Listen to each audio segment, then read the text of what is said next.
Fala galera, aqui é o Paulo Aragão falando, sejam todos bem-vindos ao Giro Bitcoin, esse podcast diário que vai te informar no menor tempo possível sobre as últimas notícias que agitaram o mercado cripto mundial. Para começar o episódio de hoje, segunda-feira, dia 30 de junho de 2025, cada unidade do Bitcoin está custando aproximadamente $107.500 americanos, com uma pequena queda ao longo dessas últimas 24 horas de 0,5%. Já o Ether, segundo o maior criptoativo do mercado, está no caminho contrário, está experimentando uma alta ao longo desse último dia de 0,6%, com cada unidade nesse momento em $2.460. A gente consegue ver que está tendo bastante volatilidade no mercado cripto. Enquanto o Bitcoin está tendo queda, o Ether está tendo alta, BNB está tendo alta, a Tron está tendo alta. Só que a gente também consegue ver diversas criptomoedas em queda. Solana também tem queda de 0,5%. O próprio Bitcoin, que eu falei, está em queda de 0,5%. A Cardano tem queda de 0,3%. A Chainlink tem queda de 1%, mesmo depois de uma parceria grande que eles firmaram ao longo da última semana. Então a gente consegue ver que o mercado cripto, de uma forma geral, está bastante volátil, está tendo bastante variação. E esse sentimento não está sendo visto apenas pelo mercado cripto. A gente consegue ver isso acontecendo também no mercado tradicional. O S&P 500, por exemplo, o mercado americano já está aberto há aproximadamente meia hora, e o S&P 500 está operando em alta de 0,23%, Dow Jones de 0,3%, só que a gente consegue ver que, por exemplo, Microsoft está tendo alta de 0,3%, Google está tendo queda de 0,2%, Nvidia está tendo queda de 0,55%, Meta está tendo alta, ao contrário, de 0,74%. Então a gente está conseguindo ver bastante volatilidade. É um fato que as condições macroeconômicas melhoraram ao longo desses últimos dias, as tensões no Oriente Médio se reduziram, só que agora a gente já está começando a olhar um pouquinho mais para frente. Daqui a algumas semanas vai se encerrar aquele prazo de congelamento das tarifas recíprocas dos Estados Unidos. Então a gente ainda não teve muitos acordos anunciados, a gente não sabe como andam essas negociações. Então muito provavelmente dentro de algumas semanas a gente vai ter o tema Trade War voltando com tudo e potencialmente abalando novamente o mercado. E isso é claro que vai afetar o mercado financeiro de uma forma ampla, o que acaba tendo também um peso dentro do mercado cripto. Mas falando em mercado financeiro e mercado cripto relacionado, a gente tem hoje em dia os ETFs. O ETF de Bitcoin Spot dos Estados Unidos, a gente teve na última sexta-feira mais um dia de forte entrada. A gente teve um inflow de 4.542 unidades de BTC. E pasmem, quem liderou não foi o ETF da BlackRock. É verdade que a diferença foi bem pequena. A BlackRock teve um inflow de 1.431 BTC, mas quem liderou na última sexta-feira foi o da Fidelity, o segundo maior ETF de Bitcoin Spot do mercado, que teve uma entrada de 1.545 Bitcoin. Entrada no ETF de Bitcoin Spot, entrada também no ETF de Ether Spot, é uma entrada bem robusta. Se na última quinta-feira a gente tinha tido uma saída de 10.921 ETH, na última sexta-feira a gente teve uma entrada de 32.096 Ether, o que em dólar americano dá cerca de 77,5 milhões de dólares. Entrada robusta, mas não foi a maior entrada da última semana. Na última segunda-feira, a gente tinha tido uma entrada de 45.231 ETH, que em dólar americano, na cotação do momento, tinha dado cerca de 101 milhões de dólares. Então, entrada robusta. Semana passada foi mais uma semana positiva para o ETF de Ether Spot, e a gente consegue ver que não é só os ETFs do mercado cripto que estão tendo sucesso nos Estados Unidos. A gente está vendo cada vez mais empresas relacionadas a criptomoedas tendo sucesso também na Nasdaq, tendo sucesso na Bolsa de Valores dos Estados Unidos. Para vocês terem uma ideia, a Coinbase recentemente passou a integrar o índice S&P 500, das maiores empresas dos Estados Unidos, especialmente dessas relacionadas à tecnologia. Inclusive, a parte da Coinbase está ali dentro da parte de finance, E a gente consegue ver que a Coinbase conseguiu, inclusive, entrar na lista das 100 empresas mais influentes de 2025 da revista Time. Isso é algo muito simbólico. Abre aspas. A empresa que em maio se tornou a primeira ação de criptomoedas a ser adicionada ao índice S&P 500 é um dos principais impulsionadores dos esforços políticos do setor em Washington, D.C. Se projetos de lei favoráveis ao setor forem aprovados, a Coinbase se tornará um hub ainda mais importante para as atividades de criptomoedas nos Estados Unidos. Fecha aspas. Isso é bastante significativo, que nem eu falei para vocês, afinal de contas. A Coinbase foi a primeira exchange a ser listada no mercado americano, foi a primeira empresa de cripto a entrar no S&P 500 e agora também é a primeira empresa de cripto a entrar no ranking das 100 empresas mais influentes do mercado americano no ano de 2025. Sem sombra de dúvida, a gente vê o amadurecimento do mercado de uns anos para cá.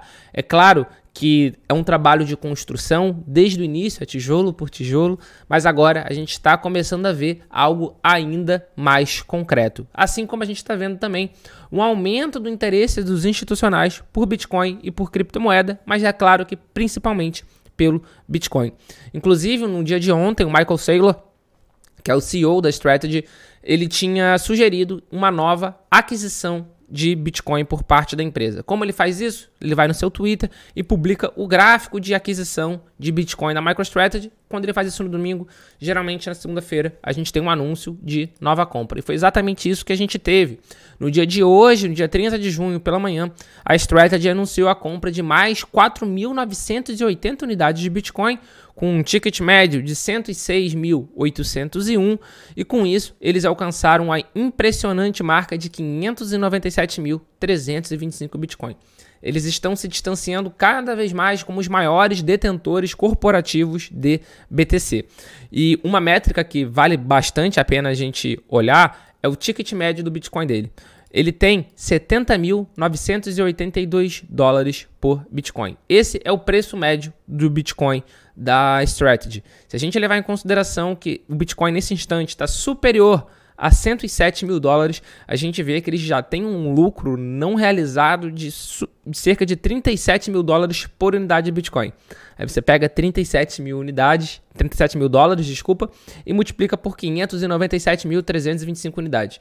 Aí vocês conseguem ter uma noção da ordem de grandeza do lucro não realizado que a Strategy já tem com essas aquisições de BTC. Sem sombra de dúvida, é um sucesso essa estratégia de tesouraria de Bitcoin da Strategy, e é por isso que diversas empresas ao redor do mundo estão seguindo essa cartilha. Inclusive aqui no Brasil, a Melius tem adotado também, inclusive já se tornou o maior detentor corporativo de BTC da América Latina. Dando prosseguimento ao episódio hoje, mas ainda falando sobre o mercado americano, o lançamento de um ETF de Solana Spot com staking pode ocorrer a qualquer momento, de acordo com analistas do mercado. E quem está falando isso não é qualquer analista. Quem está falando isso principalmente é o Eric Balchunas, que é um dos maiores especialistas de ETF do mercado americano do mundo.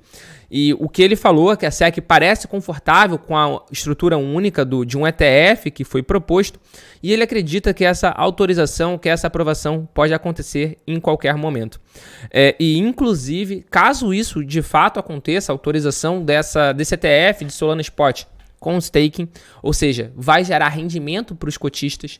Algo que a gente deve ver é também uma modificação no ETF de Ether Spot. O Ether também, o Ethereum, também tem essa questão de staking, também pode gerar rendimento aos cotistas, mas isso foi algo que não foi aprovado pela administração anterior da SEC, que é a CVM americana, para quem não sabe, ou seja, é o regulador desse tipo de produto. Então, se a gente tiver a autorização desse ETF de Solana com staking, muito provavelmente isso vai impactar também os ETFs de Ether, que devem ter uma modificação para adicionar a possibilidade do staking. E isso, na minha opinião, pode ser um game changer. Isso pode, de fato, trazer ainda mais dinheiro para o mercado cripto. Afinal de contas, muitos investidores procuram ETFs que geram rendimento. Se o ETF de criptomoeda, além da potencial valorização que as criptos têm, tiverem a possibilidade de gerar rendimento, isso sem sombra de dúvida vai atrair a atenção de muitos investidores que ainda não estão olhando para esse produto.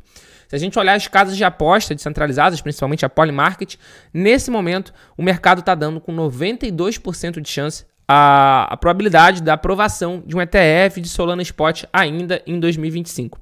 A gente vê que ao longo desse mês de junho subiu bastante esse percentual. No início de junho estava ali na ordem de 81%, 82% e agora já saltou para 92%. Então o mercado está cada vez mais otimista para essa aprovação e, de novo, a aprovação desse ETF vai modificar, inclusive, ETFs que já existem e vai trazer mais capital para o mercado cripto. E para fechar o Giro Bitcoin de hoje, uma notícia aqui do Brasil. A Receita Federal revelou a data em que vai taxar pagamentos digitais com Pix, criptomoedas ou cartões direto na fonte. Mas calma, isso ainda não é um novo imposto. Ainda, isso é só a questão do split payment, ou seja, sempre que você pagar, por exemplo, comprar um produto no Mercado Livre, você já vai pagar direto uma parte para a Receita e uma parte já vai para o vendedor efetivamente. Então, o governo, a Receita Federal, já vai começar os testes no mês que vem, agora em julho de 2025, mas a previsão deles é que a partir de 2027 essa implantação de fato ocorra. Inicialmente vai ser algo facultativo, especialmente para B2B, ou seja, business to business. Não vai ser um caso do Mercado Livre, mas vai ser uma empresa pagando para outra empresa. De qualquer maneira, a gente vai ver isso acontecendo em breve, essa questão do split payment. De novo, ainda não é um novo imposto. Isso é só uma forma do governo, da Receita Federal, tentar diminuir a sonegação. Afinal de contas, se nenhuma compra no Mercado Livre, por exemplo, você já pagar diretamente a parte da Receita Federal, já for taxada direto na fonte, não vai ter como o vendedor, por exemplo, sonegar. Não vai ter como o vendedor falar que não vendeu, diminuir a quantidade de venda, etc, etc, etc. Então, o objetivo disso da Receita Federal, pelo menos por enquanto, não é criar um novo imposto, mas sim diminuir a sonegação fiscal. E se você chegou até agora aqui no episódio, meu muito obrigado. Tá vendo a gente pelo YouTube e não é inscrito ainda no canal? Se inscreve, ativa o sininho de notificação para sempre ser avisado de novos episódios. E se estiver escutando a gente por algum streaming de música, Spotify, Deezer, Apple Podcast, passa a seguir o Giro Bitcoin por aqui, dá 5 estrelinhas pro podcast também, que isso ajuda muito a divulgação do nosso trabalho. Muito obrigado pela sua companhia e a gente já tem um encontro marcado aqui no nosso episódio de amanhã. Valeu!